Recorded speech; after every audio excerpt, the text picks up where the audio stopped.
Emma stood outside the brightly lit mansion, her hands shaking as she clutched the hospital bills. Inside, the air throbbed with music, champagne poured endlessly, and her in-laws twirled beneath glittering lights, celebrating a wedding worth $250,000. While they drowned in luxury, Emma's little girl lay in a hospital bed struggling to breathe, denied the very money that could save her. Through her tears, Emma whispered, "One day you'll beg me for mercy." That day came sooner than any of them imagined. The mansion blazed with light, cars crowding the street. Kovu's sister entered like royalty, draped in jewels, while applause thundered for her grand occasion. The family spared nothing. $250,000 spent on flowers, champagne, and gold-plated cutlery. Every corner of the ballroom screamed wealth and pride, a statement to the world of how rich they were. But away from the glamour, Emma stood silently, her heart sinking. Her daughter, Nami, lay in a hospital bed fighting for breath. Emma had pleaded for help, asking only a fraction of what they'd blown on decorations. But her words were brushed aside as worthless. No one cared. No one stopped to think of the child, desperate to live. Kovu, her husband, stayed glued to his family, smiling as the celebration roared on, while Emma remained a shadow in the corner. She watched the tables groaning with food, and the guests sipping from glasses, worth more than Nami's treatment. She whispered to herself, wondering how flowers and lights could outweigh her daughter's life. Her chest ached as she saw her husband, laughing and dancing with his relatives, ignoring the pain waiting in the hospital. Every toast, every cheer, was another knife slicing through her. To the world, the family gleamed with riches, but Emma saw only cruelty. The sparkle of the wedding could not hide the truth. Behind all that laughter was a child, who might not live another day. Emma bit back her tears, praying silently for her daughter, while the golden wedding carried on, as if nothing else existed. Her hands still trembling, Emma clutched the hospital papers to her chest. Nami's life depended on money she didn't have. Forcing down her pride, she entered the grand sitting room, where Zina, her mother-in-law, sat surrounded by relatives, basking in praise for the wedding. Gold shimmered everywhere, and laughter filled the room. But Emma's heart was heavy with dread. She sank to her knees before Zina, her voice cracking, and begged for help. She asked for only a fraction of what they'd wasted, on flowers and champagne, just enough to keep Nami's treatment going. For a brief moment the room froze. Relatives turned, startled that Emma would plead so openly. But instead of compassion, Zina's expression hardened. She leaned back in her chair, eyes cold, and laughed sharply. Her words cut Emma deeper than any blade. Family wealth is not for outsiders. She looked at Emma as though she were nothing, as though her pain didn't matter. Then she went further, calling little Nami a burden, a child who would drain the family's money. Whispers and smirks rippled through the room, feeding on Emma's humiliation. Her face burned with shame, tears spilling as she begged again. But Zina waved her off like dust, telling her to stop disgracing the family with begging. Kovu stood nearby, but his silence screamed louder than words. It shattered Emma's heart. Her body sagged, but inside a fire stirred. She had only wanted to save her child, yet she had been treated like a beggar. Before the whole family, she left the room quietly, but in her heart she knew this wound would never heal. One day, those who mocked her tears would face their own. That night, Emma went home with swollen eyes, her heart raw from Zina's cruelty. She still hoped Kovu would finally step up. For her, for Nami. She found him sitting silently in his room, refusing to meet her eyes. Through sobs, she begged him to speak to his mother, to remember that Nami was his daughter too. Her voice shook as she told him. The hospital had called again. If the bills weren't paid, they would stop treatment. But Kovu said nothing. His face showed conflict, but fear of confronting his powerful mother tied his tongue. Each plea from Emma made his silence heavier, more unbearable. She reached for his hand, but he pulled away, murmuring that she should be patient, that things would somehow work out. Her last thread of hope began to snap. Days slipped by, and Nami's condition worsened. Machines beeped weakly at her bedside. While doctors looked at Emma with pity, the bills grew higher. and the threat became real. Treatment would end without payment. Emma sat beside her daughter, watching her tiny chest strain for air. Her small fingers wrapped around her mother's. The helplessness crushed her. When she turned to Kovu for strength, he was never there. He spent nights at his mother's mansion, talking business and wealth, pretending nothing was wrong. Behind Emma's back, he chose loyalty to Zina over love for his wife and child. That was when Emma understood. She was fighting this battle alone. The betrayal wasn't in words, but in silence. The silence of a husband who refused to defend his own family. As she wiped her tears in the quiet hospital room, Emma realized that his silence was the cruelest rejection of all. While the Kovu family flaunted their power and fortune, Emma's world crumbled. Nami's heartbeat slowed with every minute. The doctors had done all they could, but without payment they could not continue. Emma sat by the phone, praying for a miracle, waiting for her husband or his family to show mercy. None came. Instead, her relatives' wedding pictures filled social media. All smiles, gold, and celebration. The contrast was unbearable. Determined, Emma made one last attempt. She went to the mansion again. Rain drenched her clothes, her hair plastered to her face. As she stood outside listening to the laughter pouring out through the glass windows, she saw golden cups clinking, expensive gowns glittering, and Zina, her mother-in-law, raising a glass with pride for the perfect toast. Emma pressed her shaking palms against the icy gate, whispering Nami's name through her breaking heart. She waited for Kovu, hoping he might at least step outside, but he never did. He remained indoors, smiling with his family, forgetting the little girl whose life was slipping away. Rain mixed with Emma's tears, but something inside her shifted. The agony sparked into fire, her helplessness hardened into strength. She understood that pleading had only brought her humiliation, and silence had robbed her daughter of a chance to live. That night, beneath the downpour, Emma raised her face to the heavens and made herself a vow. She swore she would rise again. She promised that those who ignored her child's cries would one day feel the same pain. Her sorrow turned into fierce resolve. She walked away from the glittering wedding, her steps heavy, her heart ablaze with a vow for vengeance that could never be erased. Days stretched into weeks, and Emma carried her grief like a shadow. Nami's struggle had carved wounds deep within her. Yet instead of shattering her, it planted a seed of determination. She knew she could no longer wait for mercy from those who had abandoned her. One afternoon, moving slowly through the market, Emma unexpectedly crossed paths with Sefu, an old school friend. He had once been a dreamer, always speaking of building something great, and now he stood confident, running a modest but thriving business.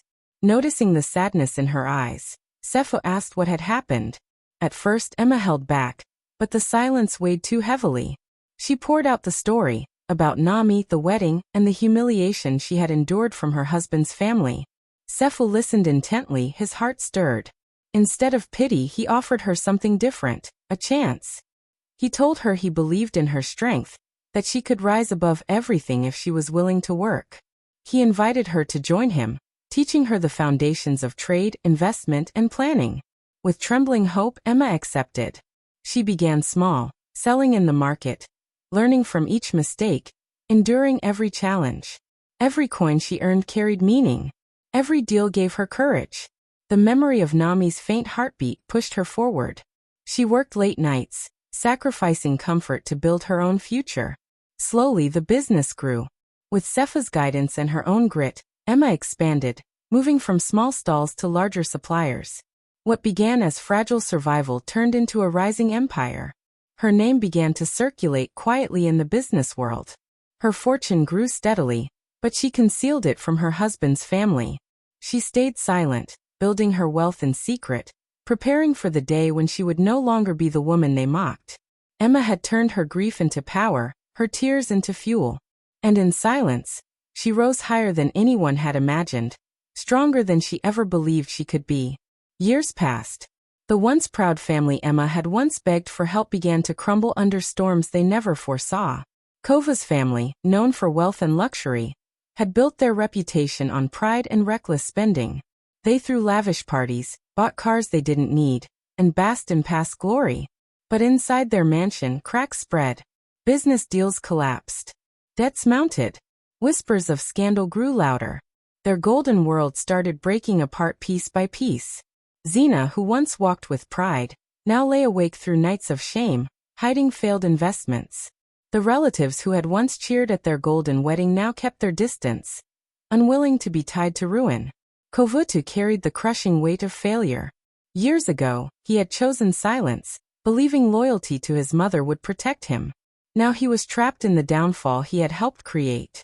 One by one, their luxuries disappeared. Cars were sold, servants left, and the banquet tables turned bare. The mansion, once alive with lights and laughter, grew cold and hollow. Pride had become a burden too costly to bear.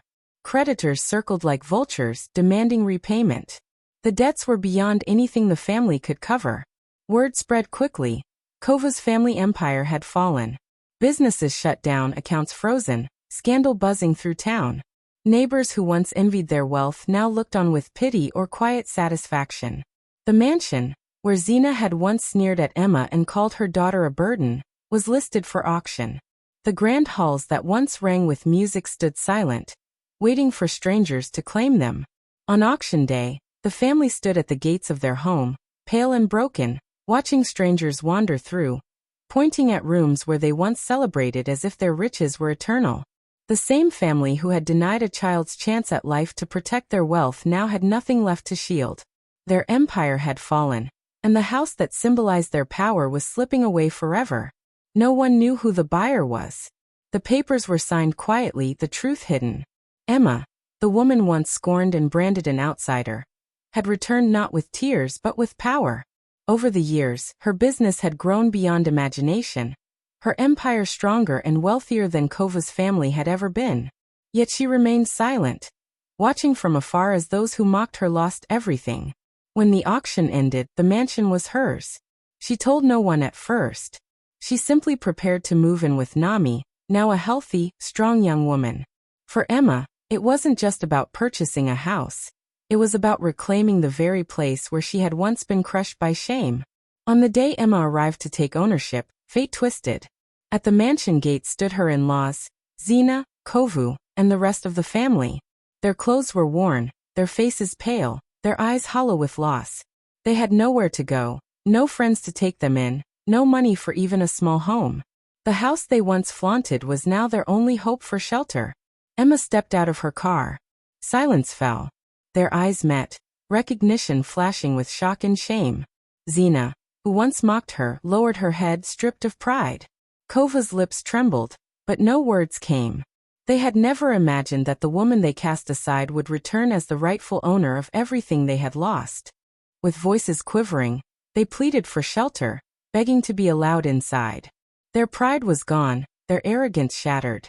For the first time, they were the ones kneeling, asking for compassion. Emma stood upright, her daughter at her side, gazing at the family who had once watched her cry for mercy. The roles had reversed, and now the power belonged to her. She walked calmly through the mansion's towering gates, her steps measured, her presence commanding. The same doors that once barred her now swung wide in welcome. Beside her was Nami, no longer the fragile child clinging to life, but a strong, radiant young woman, the living proof of her mother's resilience. Emma's eyes swept across the walls she knew so well. She remembered the night she had been left in the rain, humiliated and ignored. But now, she entered as the mistress of the house. In the courtyard, Zina and the rest of the family stood waiting, fear etched across their faces. The sharp edges of their pride had melted under the weight of poverty. They had no servants, no wealth, no allies to shield them. Zina, the woman who once towered above everyone, now sank to her knees before Emma, her trembling hands folded together as she begged. The same lips that once ridiculed Emma now whispered desperate pleas for refuge. "Please," Zina choked out, her voice breaking. "We have nowhere left. You are our only chance." The woman who had branded Emma an outsider was now calling her a savior. Every relative who once laughed at Emma's tears now stood silent, watching their matriarch bow before the very woman they had scorned. Nami stayed close to her mother, her eyes steady on the scene. She carried no memories of the pain, but she had grown up hearing the stories, how her mother had been cast aside, How both of them were treated as if they were worthless. Now, seeing her grandmother kneeling, something stirred deep inside her.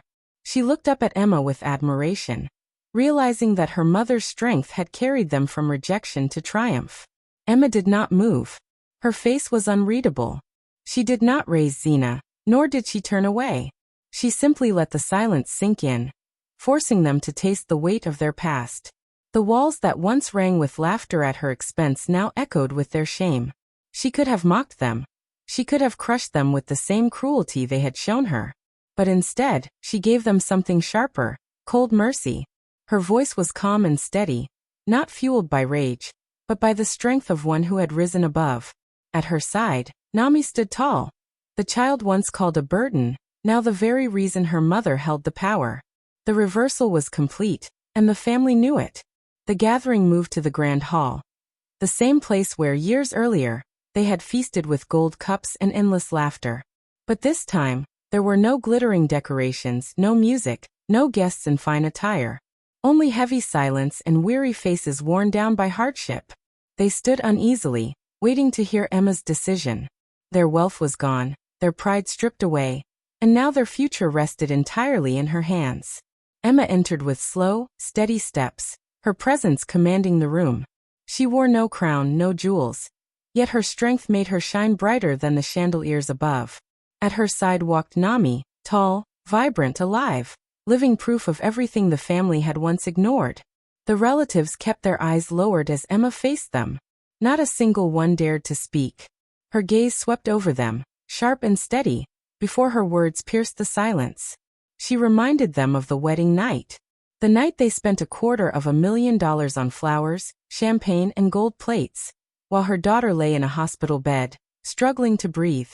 She told them how she had knelt before Zina, begging for help, only to be branded an outsider, told her child was a burden. Each word was like a blade, cutting through their defenses. "You had money for diamonds," Emma said, her tone calm but unyielding. "But not for a child's breath. You chose your pride over life. You chose your laughter over tears. You watched me suffer while you celebrated." The hall was silent. None of them could defend themselves. Their arrogance now hung heavy like chains around their necks. Zina's head bowed lower, her hands trembling, unable to look at Emma. Kova stood frozen, his silence screaming louder than words as he faced the cost of his betrayal. The others shifted uncomfortably, shame etched into their faces. Emma did not raise her voice. She did not weep. Her strength came from truth alone, and truth left them powerless. Once they had mocked her pain. Now they could not escape their disgrace. The same hall that had once echoed with laughter now echoed with silence. Emma's words sealed their judgment, and they all knew nothing could erase the shame of that night. The family trembled, uncertain of what Emma would choose. They had lost their wealth, their name, and their dignity. But their greatest fear was losing the roof over their heads. All eyes clung to Emma as she stood in the heart of the mansion they once ruled. Nami remained beside her, strong and proud, a silent reminder of the cries they once ignored.